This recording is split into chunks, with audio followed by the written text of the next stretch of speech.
여러분의 인생은 어떤 인생이었습니까? 어떤 인생 되기를 원하나요? 살아왔던 날들, 어쩌면 지치고 힘들고 어쩌면 어둠의 인생의 삶을 살아오셨습니까? 아니면 빛이 나는 인생의 삶을 살아오셨습니까? 여러분 남은 인생도 여러분은 소중하기 때문에 빛이 나는 인생의 삶을 살아갈 수 있기를 바랍니다. 미국 캘리포니아 할리우드 거리에 가면은 그 거리에는 세상의 유명한 배우 스타들이 표시가 되어 있습니다. 그 거리의 별 모양으로 그렇게 유명한 사람의 이름이 새겨져 있는데, LA나 샌프란시스코를 여행하는 사람은 언제든지 그 할리우드 거리를 가서 우리나라 사람 중에 누가 유명한가, 누가 빛이 나는가 살펴보고 찾아보는 그 재미가 솔솔합니다. 우리나라 사람 중에 안성기라고 하는 배우, 그곳에 가면은 안성기라고 하는 그 별이 그려진 곳에 그렇게 거리에 이름이 새겨져 있습니다. 뿐만 아니라 이병헌이라고 하는 또 유명한 월드 이 배우의 이름도 새겨져 있습니다. 얼마나 자랑스러운지 모릅니다. 대한민국의 배우가 그곳의 거리에, 그 할리우드 거리에 그 이름이 새겨 별처럼 새겨졌다는 그것만 봐도 가슴이 벅차오릅니다. 그런데 최근 2주 전에 우리나라의 사람 중에 켄정이라고 하는 한국 이름 정강조라고 하는 사람이 할리우드의 그 거리에 별 모양으로 이름이 켄조라고 이렇게 켄정이라고 쓰여져 있습니다. 이 사람은 누군가? 아마 처음 들어보는 이름입니다. 그런데 미국에서는 상당히 유명하신 분입니다. 이분이 미국의 듀크대 의대를 조기 졸업을 한 이후에 의사 생활을 하면서도 코미디언으로서 미국의 유명한 코미디언이고 세계적인 코미디언이라는 것입니다. 이분이 이렇게 말을 합니다. 여러분, 저는 꿈을 꾸면서 이룰 수 있다는 것을 알 수 있습니다. 그 믿음을 가지고 포기하지 마시기 바랍니다. 누구든지 빛이 날 수가 있습니다. 여러분, 얼마나 멋진 말입니까? 세상에 이런 사람들은 특별히 이런 사람만 이런 말을 하고 그렇게 스타가 되고 빛이 난다고는 말할 수 없습니다. 여기 앉아있는 여러분이나 저도 내 마음에는 늘 언제나 빛이 나기를 원하고 다른 사람들에게 밝은 빛을 비추기를 원합니다. 오늘 이렇게 여러분 이렇게 오셨지만 아마 여러분 얼굴을 거울을 보면서 화장을 하고 왔을 것입니다. 여러분, 화장을 한다는 것은 그만큼 사람들에게 밝은 빛을 보여주기 위해서 우리는 사람들에게 빛이 나는 인생이 되기 위하여 이렇게 애를 쓰고 노력을 하게 되는 것이죠. 어떤 분이 이런 이야기를 했습니다. 빛이 나는 사람은 어떤 특징이 있는가를 연구를 하고 조사를 해봤더니 특별히 빛이 나는 사람들에게는 몇 가지의 조건이 있다고 합니다. 특별히 첫 번째는 얼굴입니다. 얼굴의 표정이 밝은 얼굴, 그리고 편안한 얼굴, 남들이 봐도 부담이 되지 않는 그 얼굴들은 사람들에게 빛을 낸다고 말합니다. 그리고 빛을 내는 사람들의 특징을 봤더니 말하는 말투가 다르다는 것입니다. 말이 여유가 있고 느긋하고 적절한 언어를 구사하고 말을 할 때 듣는 사람이 부담스럽지 않고 말을 들을수록 편안해지고 에너지가 생겨나고 그 사람의 말이 듣고 싶은 그 사람은 얼굴을 보면, 삶을 보면 빛이 나는 인생이라고 말을 할 수가 있습니다. 그리고 사람들의 마음씨입니다. 배려심이 몸에 배기 있지만 단호함이 있는 사람들에게는 빛이 난다고 말을 합니다. 그리고 행동입니다. 과하지 아니하고 매사차분하면서도 사람들에게 비굴하지 않으며 늘 겸손히 몸에 배어 있는 사람들에게는 빛이 나는 사람이라고 말을 합니다. 사람과의 관계 속에도 빛이 나는 사람들은 사람 따라 일희일비하지 아니하고 사람 따라 왔다 갔다 하지 아니하고 언제든지 기꺼이 자신의 것을 지키면서 그리고 자신의 것을 희생하면서 생색내지 아니하고 그리고서 대가를 바라지 아니하고 그렇게 그 사람과 함께 해주는 사람들은 그 사람을 바라보며 사랑하고 싶고 존경하고 싶고 그 모습을 보면서 빛이 나는 인생이 되어질 수가 있습니다. 여러분은 어떻습니까? 여러분, 이런 말이 있죠. 사람이 나이 40에 자기 얼굴을 책임을 지라는 그런 이야기가 있습니다. 그 말의 의미는 사실은 이렇습니다. 나이 40 전까지는 부모가 만들어준 얼굴이라고 말을 합니다. 40이 넘은 이후의 얼굴은 자기 자신이 무슨 생각을 하고 어떤 마음을 가지고 어떤 언어를 사용하고 그리고 어떻게 행동하는 따라서 자기의 얼굴을 만들어가는 것이 이 40을 기준으로 그렇게 이야기를 할 수 있습니다. 여러분, 여러분의 얼굴은 어떻습니까? 빛이 납니까? 인생은 어떤 인생이 되기를 원합니까? 대부분 모든 사람들은 다 행복하기를 원합니다. 그러나 사실은 그런 삶을 살아가지 못하는 경우가 얼마나 많은지 모릅니다. 오늘 본문의 주인공 다윗, 여러분 교회를 다니는 사람들은 다윗에 대한 이야기를 잘 알고 있습니다. 아마 교회를 다니지 아니해도 다윗이라는 이름은 한 번쯤은 들어봤을 것입니다. 다윗은 언제나 하나님께서 그를 축복하셔서 그는 늘 언제나 찬양이 있고 웃음이 있고 그 얼굴은 편안한 빛이 있는 사람이 다윗이었습니다. 그런데 오늘 우리가 본문을 읽어봤던 내용을 보면 어떤 배경에서 쓰여졌는가 하니 다윗이라고 하는 이 사람이 자기가 속해 있는 유대 나라의 그 나라의 사울 왕이라고 하는 왕에게 쫓겨가는 신세가 되었습니다. 다시 말하면 다윗은 근심과 걱정과 염려와 불안과 초조와 낙담, 우리가 가질 수 있는 그 감정을 가지고서 언제나 지금 주변을 살피면서 불안해 얼굴이 어두워져 있는 상태가 다윗이었습니다. 왜냐하면 그의 왕이 이 다윗이 자꾸만 인기가 올라가니 정적이라고 생각하여 다윗을 죽이라고 명령했기 때문인 것입니다. 그는 그 나라에 있을 수가 없었습니다. 여기 가도 사람들이 신고하고 저기 가도 신고하니 편안하게 마음 두고서 머물 곳이 없었습니다. 그는 그래서 결단했습니다. 내가 우리나라에 살 수가 없다. 나는 저 옆에 있는 블레셋 나라에 가서 잠시 피신하리라 하고서 다윗이 불안한 마음을 가지고 블레셋에 도착을 했는데 그곳에서 잡혀서 이제는 왕 앞에 서게 되었습니다. 여러분, 다윗은 어떤지 압니까? 다윗은 지난날 이스라엘 백성들이 위기에 처해져 있을 때에 저 블레셋의 장수 골리앗 이야기를 우리는 잘 알고 있습니다. 거인 골리앗이 나타나서 하나님을 이와 같이 굉장히 무시하고 욕을 할 때 어린 소년 다윗은 물맷돌을 가지고 그 골리앗을 슉슉 돌려서 골리앗을 물리쳤던 장수 중에 장수 명장이 다윗입니다. 그런데 그 다윗이 지금 블레셋에 왔다는 소리를 듣고 체포를 하고 보니 야, 이거 복수를 갚을 수 있는 얼마나 좋은 기회입니까? 여러분, 다윗은 시간이 지났기 때문에 이제는 괜찮을 줄 알았는데 그 블레셋 나라에 잡혀서 정말로 지난 날들이 해상이 되어지면서 그는 죽음의 위기 속에 처해져 있습니다. 이제 어떻게 합니까? 정말로 이 다윗에게는 말할 수 없는 순간이 찾아오게 되어졌습니다. 여러분, 우리 인생도 마찬가지입니다. 내가 승리하는 것 같고 내가 이기는 것 같고 내 인생에 내가 잘 되는 것 같아도 정말로 내 인생에 이런 위기가 찾아올 때 우리의 인생의 어두움이 그늘이 깃들일 수밖에 없게 되는 것입니다. 그런데 어떻게 다윗은 그 위기를 극복하고서 하나님을 찬양하며 빛이 나는 인생이 될 수 있었겠습니까? 오늘 본문을 통하여 간략하게 세 가지를 말씀드립니다. 그는 첫째는 하나님을 앙망할 때 그는 그 위기 속에서도 빛이 나는 인생이 되었다고 말을 합니다. 우리가 본문 5절을 보니까 이렇게 말합니다. 그들이 주를 앙망하고 광채를 내었으니 그들의 얼굴은 부끄럽지 아니하리로다. 여러분, 이게 무슨 말입니까? 위기 속에서 그 마음에 위기 속에 붙들려 갔을 때 다윗은 마음에 생각했습니다. 하나님, 내가 주님을 앙망합니다. 내가 주님을 바라봅니다. 내가 주님께 기도합니다. 내가 이와 같이 저 사울 왕을 피해 왔었더니 블레셋에서 이제 내가 죽게 되었습니다. 주님 도와주세요. 그 마음에 하나님을 앙망했다, 그 말인 것입니다. 그의 얼굴은 완전히 새까맣게 질려 있습니다. 그가 할 수 있는 것은 하나님을 앙망하는 것밖에 없었습니다. 하나님을 향하여 간구하는 것밖에 없었습니다. 그럴 때 하나님께서 그에게 응답하셨습니다. 갑자기 번개 같은 생각이 번쩍 들었습니다. 다윗이 어떻게 그 위기를 모면할 수 있었을까 봤더니 이 블레셋 왕 앞에 딱 서자마자 그는 쉽게 말하면 정신 이상자처럼 미친 척 하게 된 것입니다.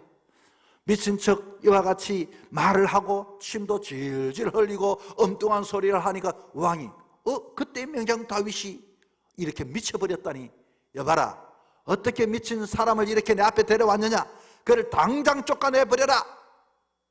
다윗이 쫓겨났습니다. 그럴 때 다윗은 하나님 앞에 감사했습니다. 하나님, 이 위기 속에 하나님 지혜 주셔서 내가 주님을 바라봤더니 이 위기를 극복하게 해주셨으니 감사합니다. 여러분, 슬픔이 변하여 기쁨이 되고 어둠이 변하여 그의 인생에 이렇게 내가 강철을 내었다라고, 내가 빛을 내었다고 하나님 앞에, 사람들 앞에 고백하고 있는 것입니다. 여러분 어떻습니까? 우리들의 누구든지 인생은 그렇습니다. 인생의 삶을 살아갈 때 위기 앞에 서지 않는 사람은 어디 있겠습니까? 아무리 노력하고 애를 써도 우리의 인생이라고 하는 것은 언제나 근심과 염려와 어둠 속에 살아가지만, 하나님을 만나는 사람, 하나님을 바라보는 사람에게는 하나님께서 그 영혼을 구원해 주셨던 것처럼 우리의 인생을 구원해 주실 줄 믿으시기 바랍니다. 저 아프리카에 가면 노랑머리 파란 눈을 가진 케이프 가넷 새라고 하는 새가 있습니다. 이 새는 새 중에 새입니다. 왜냐하면 시속이 얼마나 날 수 있는가, 96km로 날 수 있는 얼마나 빠른 새입니다. 그리고서 먹이를 구할 때는 물속에 들어가자마자 40초, 50초나 물속에서 참을 수 있을 정도의 호흡을 가지고 있습니다. 그래서 이 새가 빨리 물고기를 보자마자 날아가서, 그리고 그 물속에 밑에 가서 한참 동안 숨을 멈춰서 고기를 찾고서 올라오게 되는 것입니다. 여러분, 이 새는 걱정 없는 새입니다. 이 새만큼 강한 새가 어디 있겠습니까? 먹는 데 있어서는 굶주리지 않는 새입니다. 그런데 이 새가, 극강의 능력을 갖춘 이 새에게 무슨 고민이 있을까요? 그러나 이 새에게도 가족 부양이 쉽지 않았다는 것입니다. 그 지역 버드 아일랜드에는 수천 마리의 새들이 비좁은 공간에서 치열한 영역 다툼을 하다가 자기 새끼에게 사냥한 물고기를 주는데, 한참 물고기를 주기 위하여 올라갔다가 내려오고 물고기를 잡아주고 올라갔다가 내려오고 끊임없이 하다가 지쳐서 새들이 죽는다는 것입니다. 이 새만 그렇겠습니까? 오늘 현대인들은 어떻습니까? 얼마나 바쁩니까? 얼마나 열심히 살아갑니까?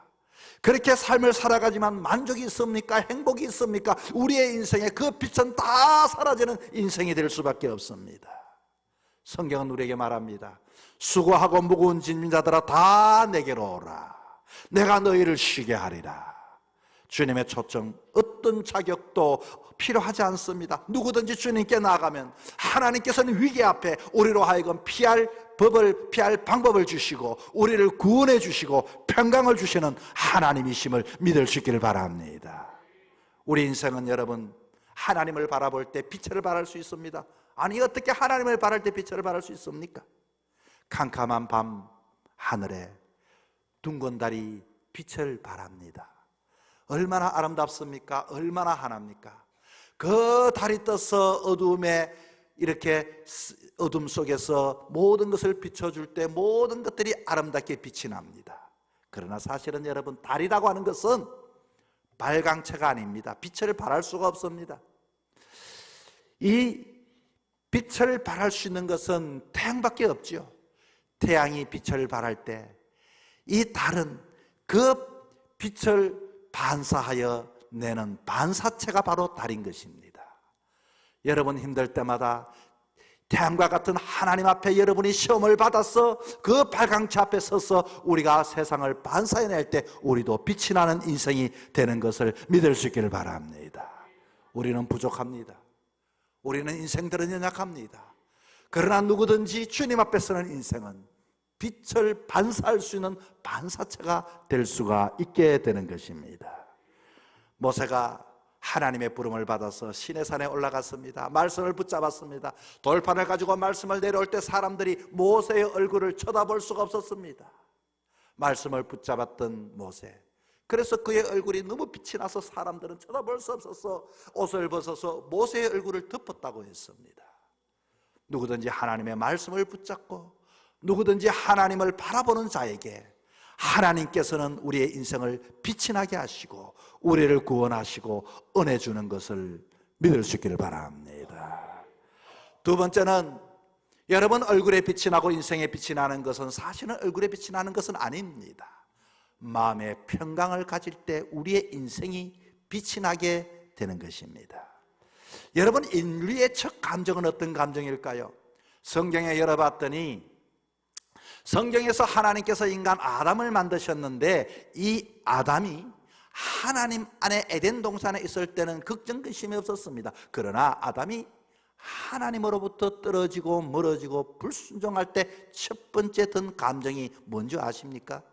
인간에게 왔던 첫 번째 감정, 불안하다는 것과 두렵다는 것입니다. 창세기 3장 9절에서 10절에 이런 말씀이 있습니다. 하나님께서는 아담을 찾으셨습니다. 에덴 동산에서 아담아 어디 있느냐. 평소에는 보였던 그 아담이 그만 죄를 짓고서 하나님의 부끄러워서 얼굴을 이와 같이 숨겨버렸습니다. 하나님은 찾았습니다. 동산에서 왔다 갔다 하시면서 하나님은 하나님의 소리를 듣자마자 이 아담은 숨어서 이렇게 말합니다. 하나님이 아담을 부르시며 그에게 이르시되 너가 어디 있느냐. 이르되 내가 동산에서 하나님의 소리를 듣고 내가 벗었으므로 두려워하여 숨었나이다. 언제 두려움을 체험합니까? 느낍니까? 범죄하고 하나님의 낯을 피할 때부터 그 마음에 두려움이 찾아왔다는 것입니다. 여러분, 인생의 감정은 이 두려움의 감정을 어떻게 해결해낼 수 있습니까? 우리는 이 두려움을, 미래에 대한 두려움을 물질로서 해결할 수 있고 명예로서 해결할 수 있다고 생각하지만 아무리 가져도 우리의 인간에 찾아왔던 이 두려움은 절대로 떠나가지 않습니다. 여러분, 민속예화 중에 밤낮이가 벌벌 떨고 있었습니다. 그래서 요술쟁이가 쥐에게 갔습니다. 쥐야, 너는 어떻게 날마다 그렇게 두려워 떨고 있니? 그랬더니 이 쥐가 뭐라고 하는 거 아니? 저는 늘 언제나 고양이가 만날까 싶어서 두렵습니다. 그래?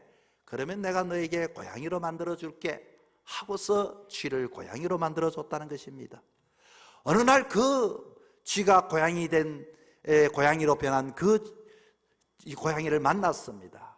고양아, 너 여전히 지금 떨고 있네. 왜 떨고 있니?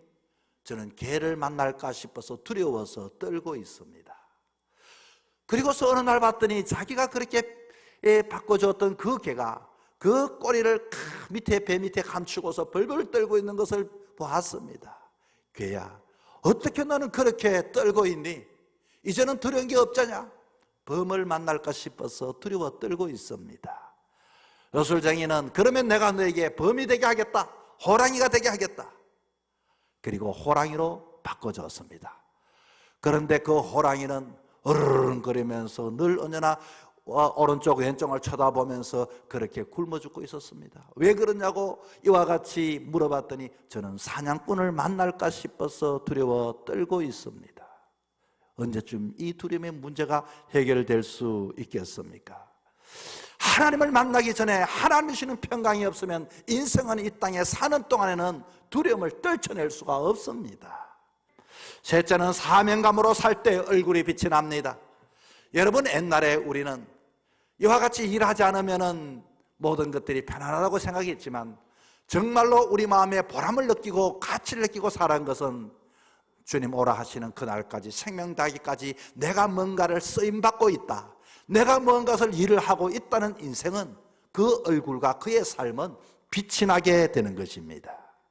여러분, 칼을 힐치는 잠 못 이루는 밤을 위하여라고 하는 책에 인생의 가장 행복한 날은 나에게 주어진 일이 그리고 발견하는 날이요, 그것을 하며 살아가는 인생은 행복하다라고 이렇게 이야기를 해주고 있습니다. 여러분은 언제부터 예수를 믿었습니까? 이것은 예수님을 믿는 기간을 이야기하는 것이 아니라 진짜 인격적으로 예수님을 믿고 만나서 내가 주신 소명을 가지고 정말로 신앙 때문에 기뻐하고 즐거워하고 인생 가치를 알며 살아가는 것이 인생을 믿는 삶의 가치라는 것입니다. 여러분, 콜라를 좋아합니까? 저는 어렸을 때 늘 언제나 이 콜라를 마시고 살았는데 이 코카콜라라고 하는 것은 세계적인 기업이 되었습니다. 미국이 세계의 제1국가라고 말하지만 그러나 외교관도 세상의 사회주의나 공산주의나 때로는 그런 나라에 들어가지 못하지만 코카콜라 회사의 코카콜라는 세계에 들어가지 않는 나라가 없다고 합니다. 어떻게 이런 일이 가능할까요? 바로 이 회사를 설립했던 회장님의 사명감 때문이었습니다. 그는 누구를 만나든지 무슨 일을 하든지 늘 코카콜라만 생각했다고 합니다. 그리고 언제든지 코카콜라만을 말하고 성공의 비밀을 묻는 기자에게 내 혈관에는 피가 흐르는 것이 아니라 지금도 코카콜라가 흐르고 있다라고 할 정도로 삶 자체가 코카콜라였다는 것입니다. 성경에 보니 스데반이라고 하는 사람이 복음을 전하다가 돌에 맞아 죽었습니다. 우리는 정말로 큰일 났다 두렵다고 말하지만 그러나 그 순간 이 스데반은 뭐라고 이야기했는가 하니 하나님 아버지 저들을 용서해 주옵소서, 그리고 내 영혼 아버지 받아 주옵소서. 그리고 성경은 이렇게 말합니다. 그의 얼굴은 천사같이 변했다. 보는 사람으로 하여금 많은 빛을 발했다는 것입니다. 무엇이 죽어가는 스데반의 얼굴을 그 죽음 앞에서도 천사같이 빛이 나는 인생이 되었을까? 자기가 가졌던 사명감이었습니다. 여러분, 한 사람의 인생이 어떤 일에 대하여 목적과 목표를 가지고 열심히 집중하여 몰두하여 살아갈 때 그 인생은 빛이 나게 됩니다.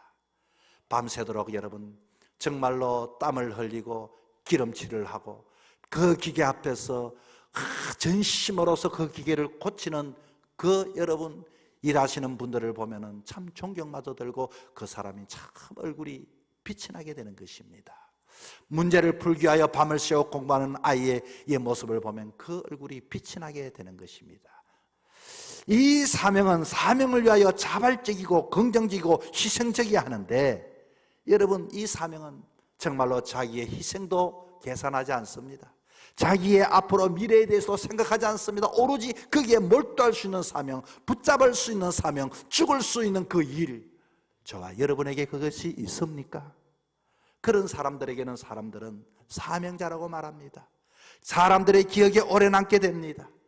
자유와 정의를 위하여 자신의 목숨을 기꺼이 희생할 각오를 하면서 몰두할 수 있는 그 은혜, 여러분 우리는 그런 사람들이 되어야 하는 것입니다.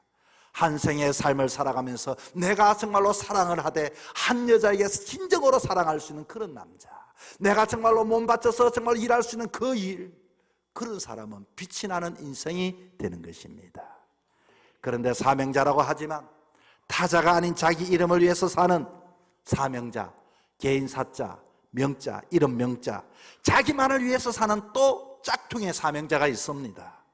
어떤 면에 우리 대부분이 그렇게 산다고 말할 수 있죠. 사랑을 말하고 정의를 말하고 진실을 말하지만 내면에는 자기 이름을 내고 자기 영광을 위하여 살고 내 것을 움켜쥐기 위하여 그렇게 이와 같이 카드라 통신처럼 다른 사람에게는 그럴듯하게 이야기하고 자기의 이익을 챙기는 개인적인 사명자도 세상에는 많이 있습니다. 그런 사람은 여러분 사람들에게 들려질 때는 꽤 괜찮게 들리지만 시간이 지날수록 그 인생의 빛은 사라지게 되는 것입니다.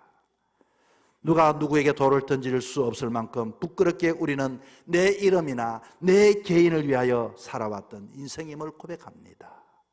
게테는 말합니다. 가장 불행한 사람은 목표 없이 사는 사람이다. 자기만을 위해서 사는 사람이다.